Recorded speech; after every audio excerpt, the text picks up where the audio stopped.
Welcome to the Midsters Podcast, your podcast for inspiration on being bold and saying yes to making the most of your midlife.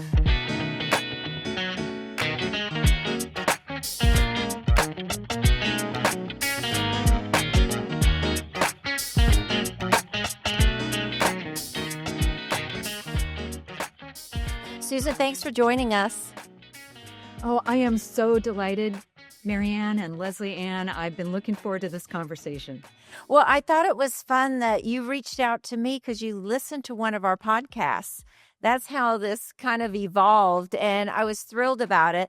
And then I went to research you a little bit, and you're out there. You are inspiring a lot of people with a word that we take for granted sometimes, and that it's something that is easy. And what I like about your conversation with others and what you do is that's not quite how you feel about it, that it is a practice. And I'd love for you to talk more about that. But before we get started into the subject, can you just tell listeners and then remind us a little bit about yourself and actually how you came to studying this subject and actually teaching it in the way that you do? Absolutely, Marianne. Thanks. So first of all, I always want to be really clear that I am not a doctor. I'm not a therapist. I'm not an academic researcher. My expertise is in adult learning. And for 30 years, I've had a really lovely, rich career in adult learning and corporate training and development. So I've consulted with probably over 300 organizations across 5 continents, helping busy people learn simple skills for better results. As we all know, changing our behavior is not an easy thing as adults, right? It takes a compelling why, a clear what, and a very doable how. And, but that's been my expertise and my practice, and life was going along beautifully. After all, I developed all of these skills just in my career for navigating some difficult times and navigating change. And then I had a year that rocked my world. In 2016, it was like everything heavy and hard was happening at one time. And out of the blue, I was diagnosed with this crazy rare bone cancer, which resulted in amputation of my lower spine. 6 weeks after that, my husband, Tim, also really healthy and fit his whole life, landed in the hospital for a life-saving heart procedure. 4 weeks after that, we were on just a little weekend getaway to celebrate progress on our recoveries, and I was in a freak accident, shattered my shoulder. My beloved dog slipped his collar, got hit by a car. My dad ended up paralyzed, and it just kept going and going and going. And for the first time in my life, I had to use every single emotional skill I had and quickly learn some new ones, because I've always been a lifelong optimist. I was one of these people who most days woke up happy, and I had days where I did not want to get out of bed. And so that inspired my cause, Decide Happy, because what I learned that year is that, number one, happiness is a constant decision, right? We can't control a lot of what happens to us, but there are some things that we can do to control how we respond to it. And happiness takes action. When I've studied people, I've been a student of human behavior my entire life. And so I've seen what we do and don't do to train our brains and mindsets. And it's also a practice. We have to keep working at it. So it's a decision. There's some small actions we need to take continuously, either consciously or unconsciously, and we have to keep working on it.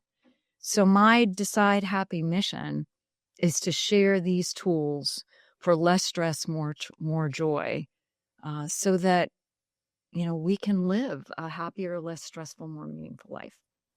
I know you're going to get a little bit into the book and those tools, which I've looked at as well. And I think it's a great resource. And I know you're going to share that because I think it reminds us to actually put those tools into place.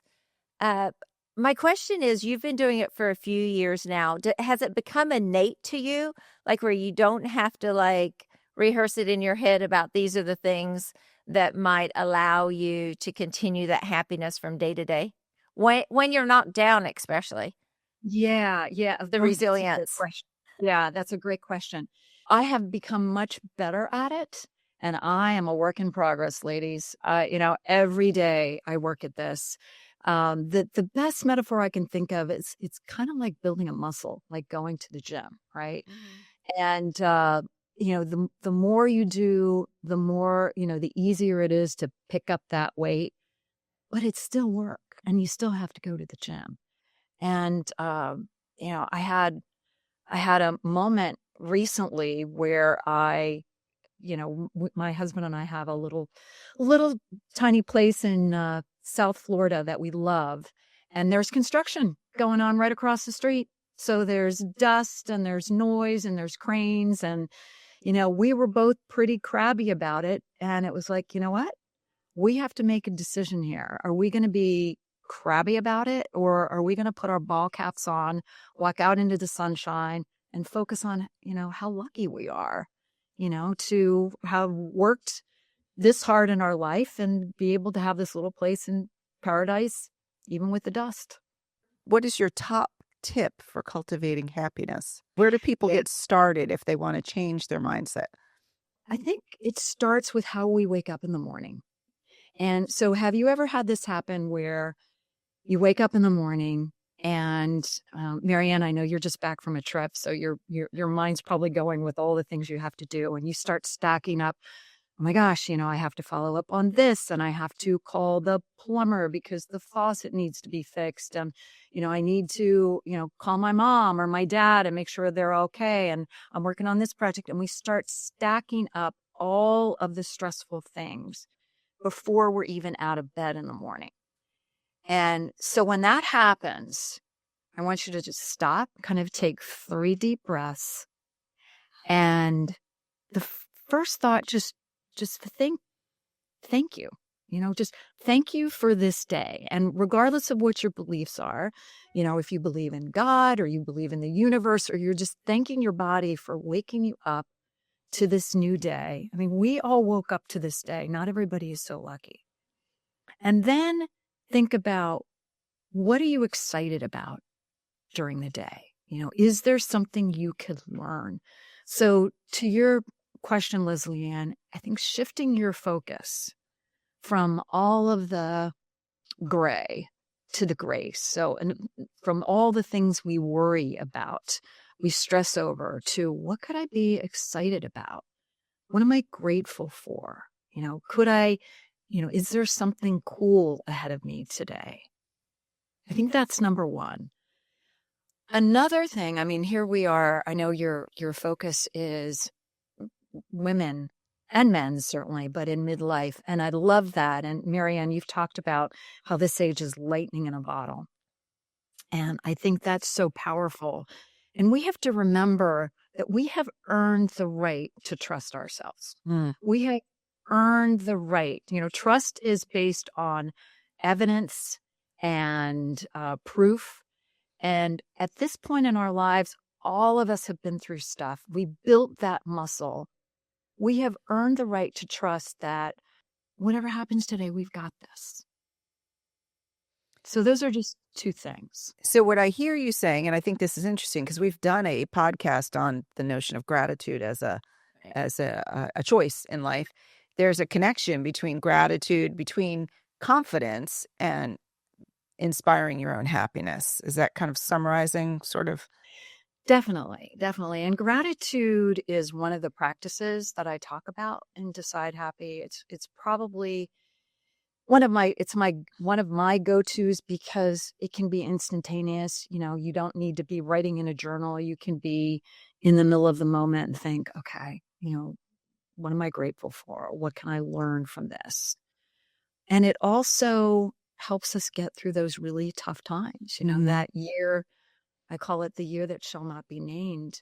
And we've all had our years that shall not. Yes. One of the things that I've learned is that even on the hardest days, there's always something to be grateful for. a friend dropping off soup, giving you a call, your dog not leaving your side, just whatever it might be, a beautiful blue sky day outside. And so back to your question, Marianne, what I have learned through writing these books and helping people with simple skills is that we can change our mindset in a flash in any moment. We can be driving down 95, caught in traffic, crabby, focused on all the red lights in front of us, or we can notice the blue sky all around us, right? And think about the next exciting thing we have going on. I think of happiness or happy as an emotion. It can be your state of mind as well. I think of joy a little bit differently. So I want you to talk a little bit about this. Without happiness, I think, and I've met people, especially older in life, where there's not a lot of life for you left. And I think about a relative of mine that's in his 90s, and life, when I ask him about his life now, and he does have enjoyment in some of it, but he's not happy in the way he used to be because he can't do the same things. And without happiness, I think life can feel very long. But I think if you can cultivate happiness every moment you can, life becomes deeper. Yeah. And then you can find the joy. So I think of joy like a joyful life, not as excitement. It can be, it's more of presence. It's more, but I think that you have to be able to tap into that emotion of happiness and practice it to actually change that state of mind from a day-to-day basis. What are your thoughts about that? And do you find joy and happiness as something different, or do you find them as a blend? Joy to me is like happiness on steroids, if you will. And it's an inside job, right? It is. Because we all know those people who have walked through hell with a smile on. We've been those people, right? With maybe not with a smile on our face, but with our heads held high, grace in our hearts. And we all know those people who let an entire day just crumble into ruins because the flight got canceled, or that snarky post or comment from their spouse over breakfast struck a nerve. So it really is a decision, I believe. And I think getting back to thinking about happiness as emotion, I want to be really clear about this, because we can't be happy all the time.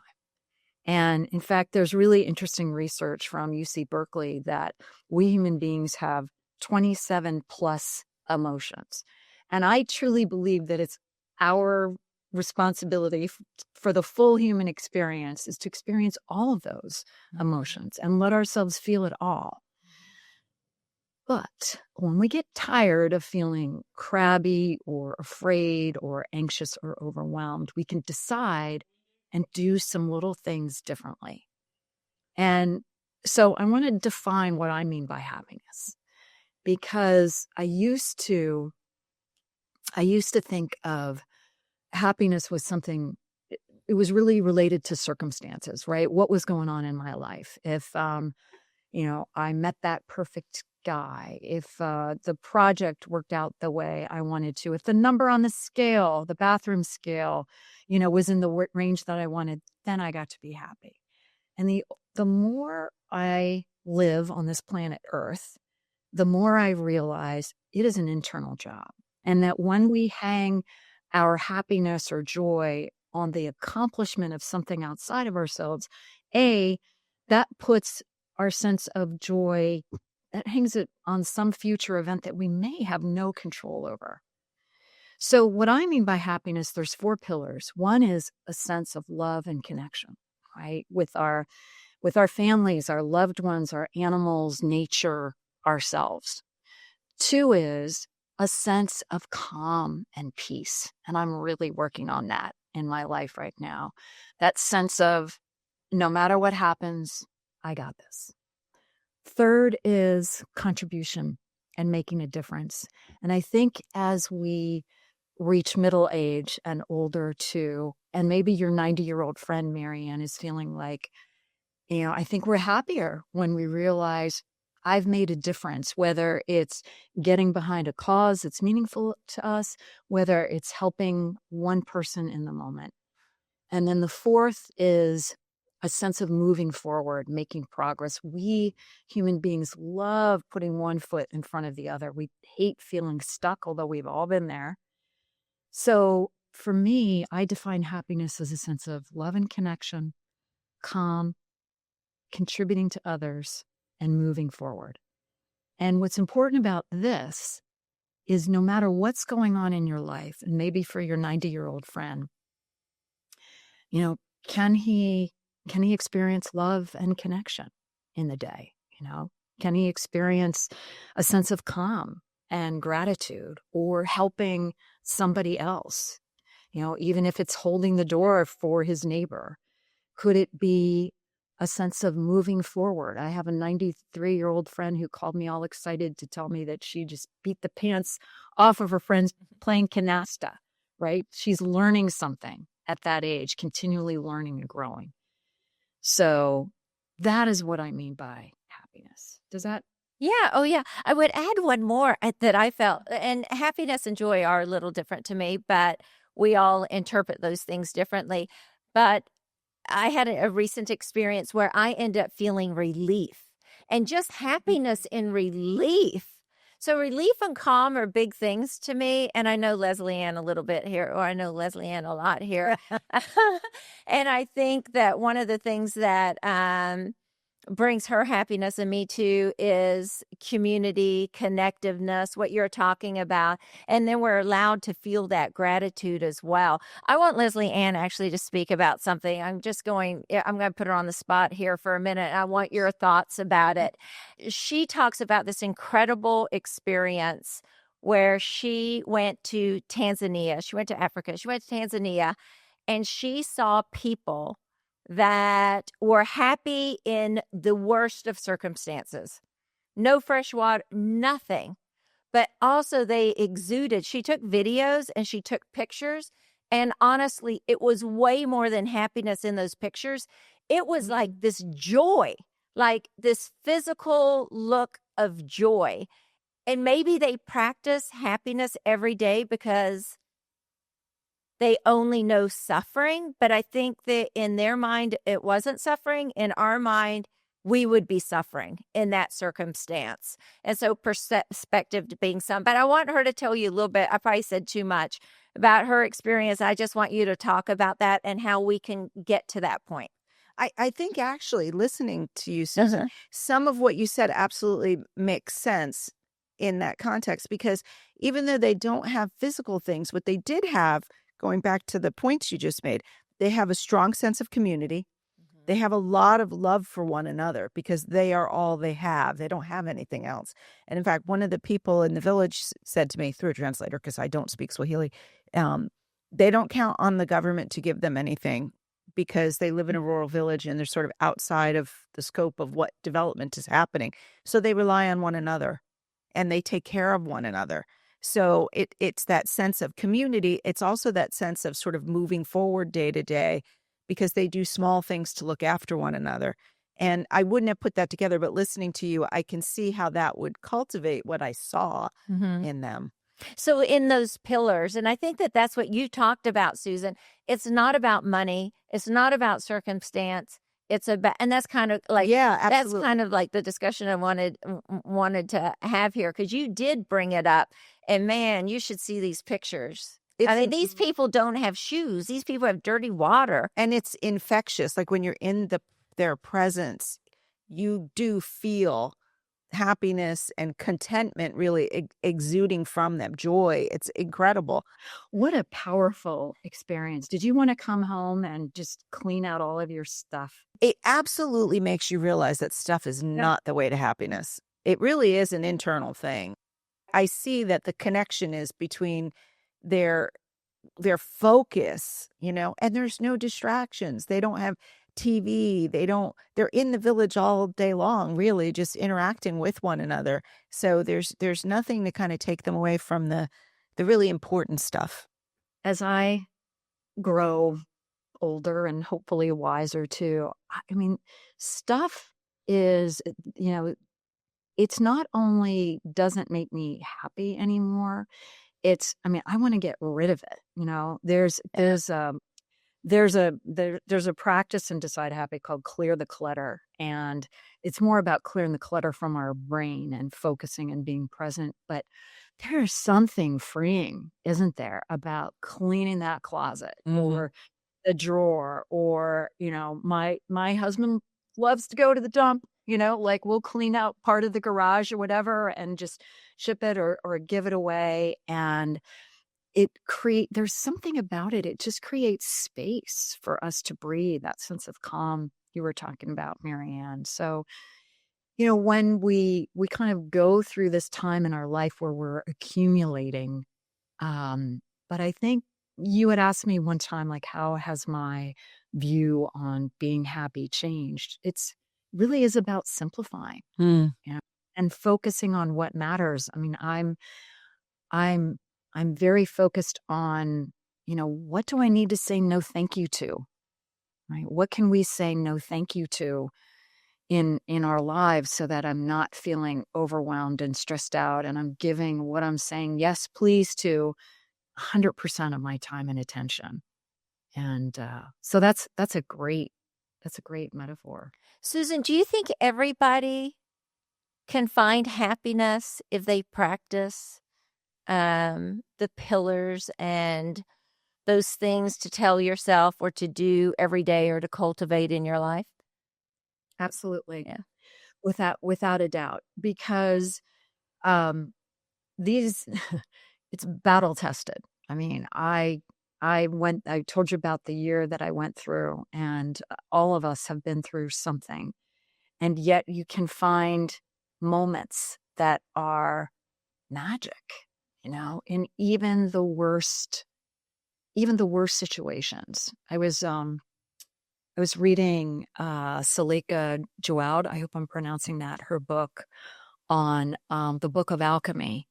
And she was a cancer patient, and the reason she called it that book, the Book of Alchemy, is because she was in her 20s going into the hospital for a bone marrow transplant. Her body had been completely depleted by the chemo that it took to get her to like a baseline level. She was scared beyond. And her boyfriend at the time, John Baptiste, brought a little band in to play music for her, while she was in the hospital. And she said it turned this terrifying experience into a moment of joy. It was alchemy. And so I think those little moments I call them moments of grace. She calls them moments of alchemy. They're happening all around us. We just need to pay attention and cultivate them. You said a minute ago, there's 27 different emotions, and it's important to feel them all. How do you advise someone who's in a troubling moment to acknowledge the disappointment or pain or frustration of that moment before moving on to refocusing themselves on the happiness? Because I think there's a danger if you just block out the fact that you've got some stressor in your life, that you're sort of suppressing an emotion that it's important to feel.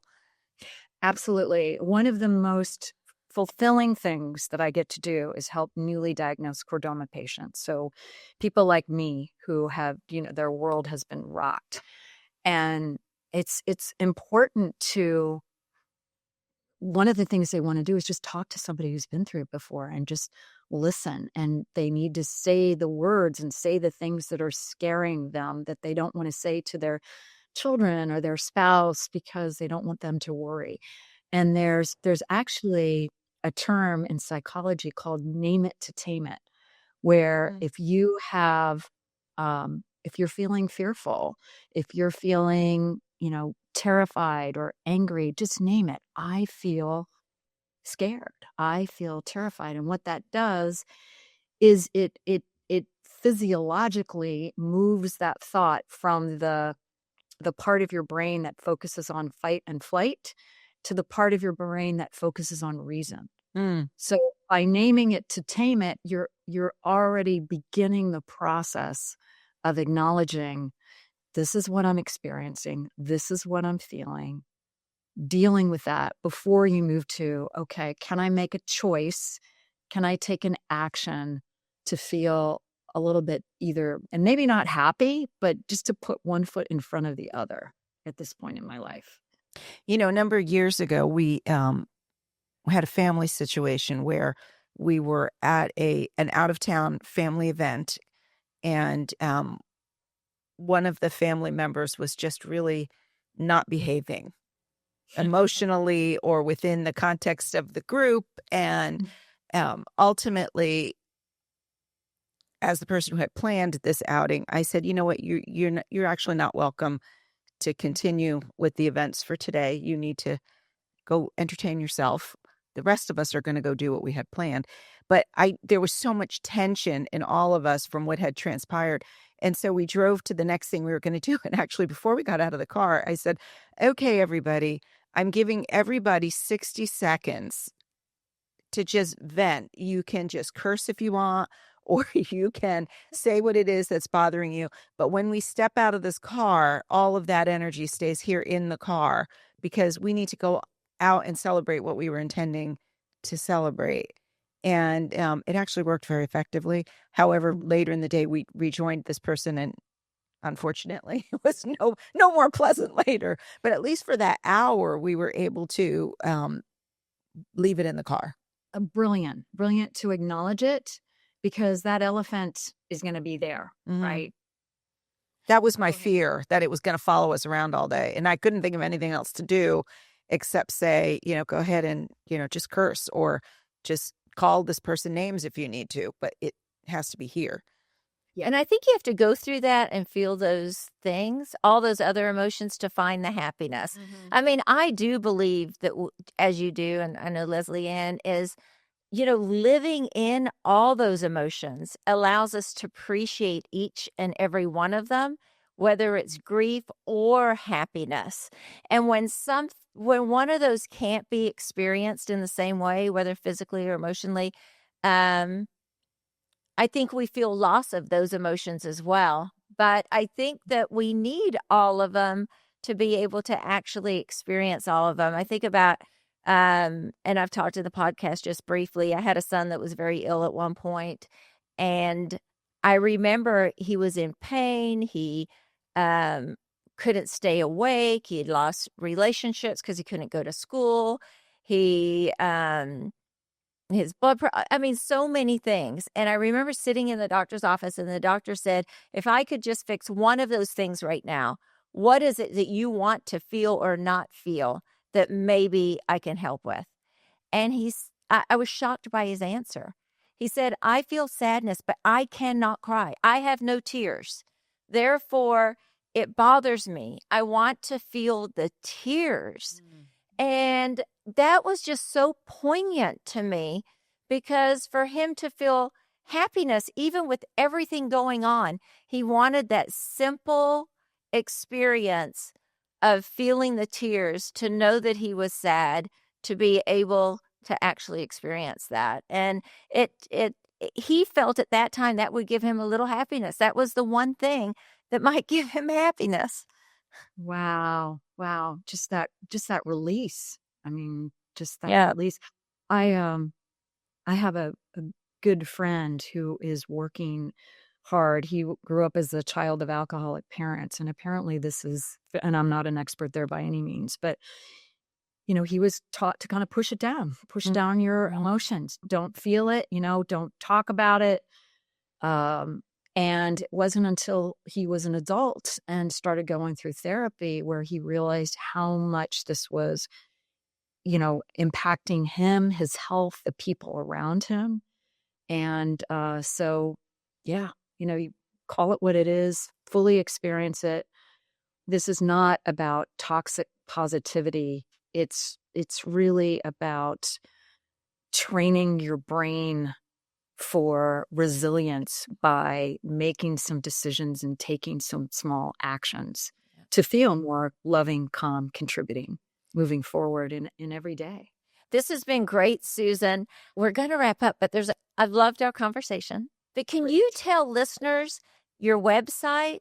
And also, I don't know if you can show the book. Most people listen, but we do have some views as well. But talk a little bit about your book, I know you have a sheet literally that has the tips. If you can speak about that for a minute as well. And then, like I said, where they can find you on your website. You can find me at decidehappy.com. And I write a little bit of happy in your inbox just once a month. And I know every marketing person says you should be writing 3 times a week. We all have too many emails in our inbox. So I write once a month with a tool, a tip, and a little practice. So Decide Happy is, I think what you're referring to, Marianne, is there is a quick reference guide in the beginning, and your listeners can see this on Amazon too. They always show you the 10% of the beginning of the book. But, if you're feeling lonely, judged, or criticized, go to this chapter, choose your people wisely. And here are key tools. Find your people, board of advisors. If you need to fix a rift in a relationship, go to clean up your mess. And there's 5 tools right there. So my books are very story, anecdote, example heavy, because I know from my experience in adult learning that's how we learn, right? It's got to be relevant. It's got to be relating. And then I'm going to ask you to do just one thing a little bit differently, to do something to, have less fear, if that's what you want, or to stop procrastinating, if that's what you want, to set yourself up to win, all of these things. But this is probably one of the most important things I want your listeners and your viewers to know. At this point in our lives, we have learned some really important stuff. We know a lot, but there's a vast difference between knowing something and doing the thing we know to do. Mm. So what I want to help is to give your viewers, your listeners, some practical tips to more consistently work that muscle, right? So it's easier to pick up that heavy weight when it comes along. That's my mission. Thank you so much. And thank you for what you do. Talk about adult learning. It's true. Yeah, very important. It is true. I love that piece. I hope I get to talk to you again soon. We Well, have to connect. Happen. And by the way, all proceeds from my books benefit research for rare cancer and also animal rescue, because animals just make us happy. Oh, for sure. We talk about that all the time. Well, listeners, you can find us on AmericanMidsters.com. Thanks again, Susan. Bye. Thanks, Lise. It was a pleasure.